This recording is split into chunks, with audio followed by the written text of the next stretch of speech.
여러분, 거울을 보다가 머리카락이 예전만 못하다는 생각에 가슴이 철렁 내려앉은 적 있으신가요? 샤워할 때 배수구에 고인 머리카락을 보면서 한숨 쉬신 적은요? 저는 이수진이라고 합니다. 올해 50살이고요. 노년 영양학을 전공했습니다.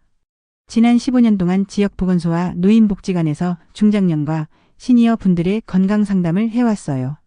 누적 상담 건수가 1,500건 정도 되는데요. 그 중에서도 탈모 고민을 가지고 오시는 분들이 정말 많았습니다. 제가 이 이야기를 꺼내는 이유는 간단합니다. 탈모는 단순히 외모의 문제가 아니라 우리 몸이 보내는 신호이기 때문이에요. 생활 습관만 제대로 바꿔도 그 속도를 충분히 늦출 수 있습니다. 저는 어떤 제품이나 병원과도 연관이 없고요. 순수하게 현장에서 관찰한 사례와 검증된 연구 자료를 바탕으로 오늘 이야기를 나누려고 합니다. 이 이야기가 도움이 되신다면 구독과 좋아요로 함께 해주세요. 여러분의 건강한 노후를 응원합니다. 궁금하신 점이 있다면 댓글로 남겨주시면 제가 직접 답글로 친절히 도와드리겠습니다. 사실 저도 40대 중반부터 머리카락이 가늘어지고 빠지는 걸 경험했어요. 유전이라고 체념했었죠. 그런데 영양학을 공부하면서 깨달은 게 있습니다. 유전은 방아쇠일 뿐이고 실제로 그 방아쇠를 당기는 건 우리의 매일매일 습관이라는 거예요. 오늘은 지금 당장 오늘 저녁부터 바꿀 수 있는 것들을 이야기하려고 합니다. 단백질 부족이 머리카락을 가장 먼저 공격합니다. 국내 질병관리청에서 2022년에 발표한 국민건강영양조사 자료를 보면 65세 이상 어르신 중 약 30%가 하루 권장 단백질 섭취량에 미치지 못하는 것으로 나타났어요. 미국의 한 상급 대학 피부과학 연구팀이 2023년에 발표한 연구에서는 단백질 섭취가 부족한 중년 여성 약 2,500명을 추적 관찰했는데요. 단백질 섭취량이 하루 체중 킬로그램당 0.8g 미만인 그룹에서 탈모 진행 속도가 2배 이상 빠른 것으로 확인됐습니다. 머리카락은 케라틴이라는 단백질로 만들어집니다. 우리 몸은 생존에 필수적인 곳부터 영양분을 배분해요. 심장, 뇌, 간 같은 중요 장기가 우선이고 머리카락은 우선순위에서 밀려나죠. 그래서 단백질이 부족하면 가장 먼저 머리카락 성장이 멈추고 빠지기 시작합니다. 혹시 요즘 고기나 생선을 드시는 횟수가 일주일에 서너 번도 안 되시나요? 아침엔 입맛이 없어서 빵이나 과일만 드시고 점심엔 국수나 죽으로 가볍게 때우시진 않으셨나요? 체중이 60kg이라면 하루에 최소 48g의 단백질이 필요한데요. 이걸 3끼로 나누면 한 끼당 16g 정도예요. 달걀 2개가 약 12g, 두부반모가 약 10g, 닭가슴살 80g이 약 20g입니다. 아침에 달걀찜이나 두부를 반찬으로 드시고 점심엔 생선구이나 고등어조림을 한 토막 챙기세요. 저녁엔 닭가슴살 샐러드나 소고기 장조림을 곁들이시면 됩니다. 매일 아침 식사 후에 작은 수첩에 오늘 먹은 단백질 식품을 체크해보세요. 신장 질환이 있거나 통풍병력이 있는 분들은 단백질 섭취량을 무턱대고 늘리면 안 됩니다. 혈액 검사에서 크레아티닌 수치가 1.2 이상이거나 요산 수치가 7 이상이면 반드시 주치의와 상담 후 조절하셔야 해요. 철분과 아연 없이는 머리카락이 자랄 수 없습니다.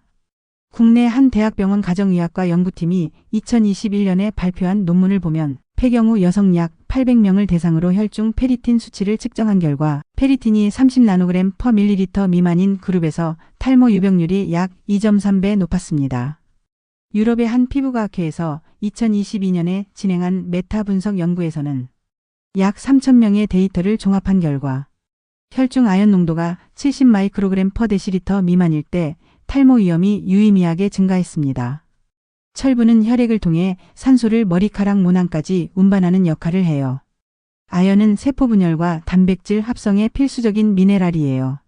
손톱이 잘 부서지거나 계단 오르면 숨이 차신 적 있으세요? 입맛이 없고 음식 맛을 잘 못 느끼시진 않나요? 철분은 붉은 고기, 간, 굴, 시금치, 케일 같은 녹색 채소에 많이 들어 있어요. 식물성 철분은 흡수율이 낮으니까 비타민C가 풍부한 과일이나 채소와 함께 드세요. 아연은 굴, 소고기, 호박씨, 견과류에 풍부합니다. 하루에 호두 5알이나 아몬드 10알 정도를 간식으로 챙기시면 좋아요. 철분 보충제는 과다 섭취에 주의하셔야 합니다. 혈중 페리틴 수치가 300 이상이면 오히려 간에 무리가 갈 수 있어요. 아연도 하루 40mg 이상 과다 섭취하면 구리 흡수를 방해하고 면역 기능이 떨어질 수 있습니다. 수면 부족은 모낭을 직접 공격합니다. 미국의 한 수면의학 연구센터에서 2023년에 발표한 연구에 따르면 하루 평균 수면 시간이 5시간 미만인 중년 성인 약 1200명을 3년 동안 추적한 결과 7시간 이상 자는 그룹에 비해 탈모 진행 속도가 1.7배 빠른 것으로 나타났습니다. 수면 중에는 성장 호르몬이 분비되면서 세포 재생이 활발하게 일어납니다. 특히 밤 11시부터 새벽 2시 사이가 모낭세포가 가장 활발하게 분열하는 시간대인데 이 시간에 깨어있거나 얕은 잠을 자면 모낭이 제대로 재생되지 못합니다. 혹시 밤에 자주 깨시거나 아침에 일어났을 때 개운하지 않으신가요? 침실 온도를 18도에서 20도 사이로 유지하고 커튼으로 빛을 완전히 차단하세요. 잠들기 1시간 전부터는 스마트폰과 텔레비전을 끄고 따뜻한 물로 샤워하거나 가벼운 스트레칭을 하세요. 저녁 6시 이후에는 카페인을 피하고 술도 수면의 질을 떨어뜨리니까 자제하시는 게 좋아요. 매일 같은 시간에 잠자리에 들고 같은 시간에 일어나는 루틴을 만드세요. 주말에도 예외 없이 지키는 게 핵심입니다. 수면제나 수면 유도제는 장기 복용하면 내성이 생기고 자연스러운 수면 능력이 떨어집니다. 만약 불면증이 한 달 이상 지속되거나 수면 중 호흡이 멈추는 증상이 있다면 수면 클리닉을 방문해서 정확한 원인을 찾으셔야 합니다. 지금까지는 영양과 수면 문제를 정리했습니다.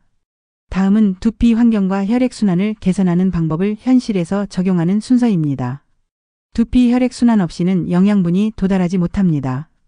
일본의 한 피부과학 연구소에서 2022년에 진행한 연구를 보면 50대 이상 성인 약 600명을 대상으로 두피 혈류량을 측정한 결과 규칙적으로 두피 마사지를 하는 그룹에서 혈류량이 평균 33% 증가했고 6개월 후 모발 밀도가 평균 10% 이상 개선된 것으로 나타났습니다.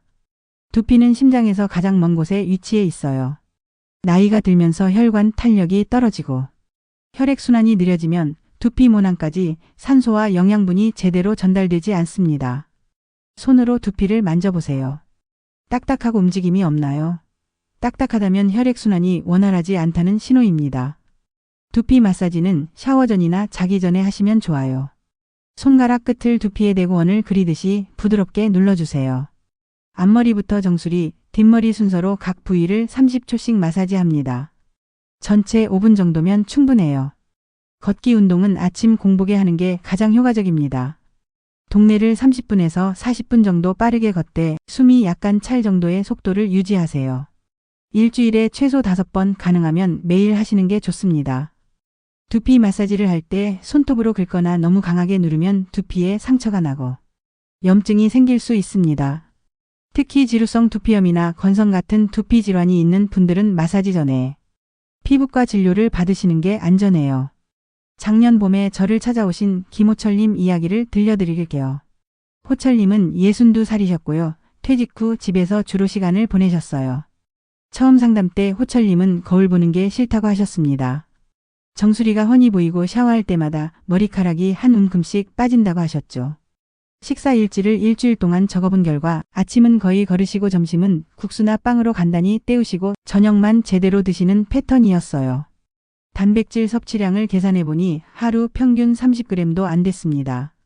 체중이 70kg인 호철님에게 필요한 양의 절반도 안 되는 수치였죠.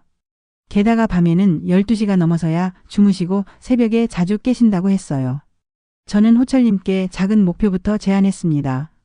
첫 주에는 아침에 달걀 2개와 우유 1잔만 챙겨 드시기로 했어요. 점심엔 기존 국수에 두부반 모나 삶은 닭 가슴살 1조각을 추가했고요. 두 번째 주부터는 저녁 10시 이전에 잠자리에 들기로 했고 세 번째 주에는 아침마다 동네를 30분씩 걷기 시작했습니다. 처음 한 달은 큰 변화가 없었어요. 하지만 2달째 접어들면서 호철님이 전화를 주셨어요. 샤워할 때 빠지는 머리카락이 눈에 띄게 줄었다고 하셨습니다. 3달째에는 정수리 부분에 솜털 같은 새 머리카락이 자라기 시작했습니다. 6개월이 지난 지금 호철님은 여전히 그 습관들을 유지하고 계세요. 완전히 예전 머리로 돌아간 건 아니지만 탈모 진행이 멈췄고 새로 자라는 머리카락이 확실히 늘었습니다. 무엇보다 호철님이 가장 좋아하신 건 단순히 머리카락만 좋아진 게 아니라 전반적으로 몸이 가벼워지고 아침에 일어나는 게 훨씬 편해졌다는 거예요. 호철님 사례에서 배울 수 있는 건 이겁니다. 특별한 치료나 비싼 제품 없이도 일상의 작은 습관들을 바로잡으면 몸은 반드시 반응한다는 거예요. 단, 조급해하지 말고 최소 석 달은 기다려야 합니다. 오늘 이야기를 3가지로 정리해 드릴게요. 첫째, 중장년과 시니어 탈모는 단순히 나이 탓이 아니라 생활 습관의 문제입니다. 단백질과 철분, 아연 같은 필수 영양소가 부족하면 머리카락은 가장 먼저 희생됩니다. 하루 3끼 균형 잡힌 식사로 체중 킬로그램당 1g 이상의 단백질을 챙기고 붉은 고기와 녹색 채소, 견과류를 골고루 드세요. 둘째, 수면은 눈에 보이지 않지만 가장 강력한 탈모 요인입니다. 밤 11시 전에 잠자리에 들고 최소 7시간 이상 푹 주무세요. 잠들기 전 스마트폰을 멀리하고 매일 깊은 호흡으로 마음을 가라앉히세요. 셋째, 두피 혈액순환은 모든 노력의 마지막 열쇠입니다. 아무리 좋은 영양을 섭취해도 모낭까지 전달되지 않으면 소용없어요. 매일 5분씩 부드럽게 두피를 마사지하고 일주일에 5번 이상 30분씩 걸으세요. 제가 15년 동안 현장에서 수많은 분들을 만나면서 확신하게 된 게 있습니다. 탈모는 돌이킬 수 없는 운명이 아니라는 거예요.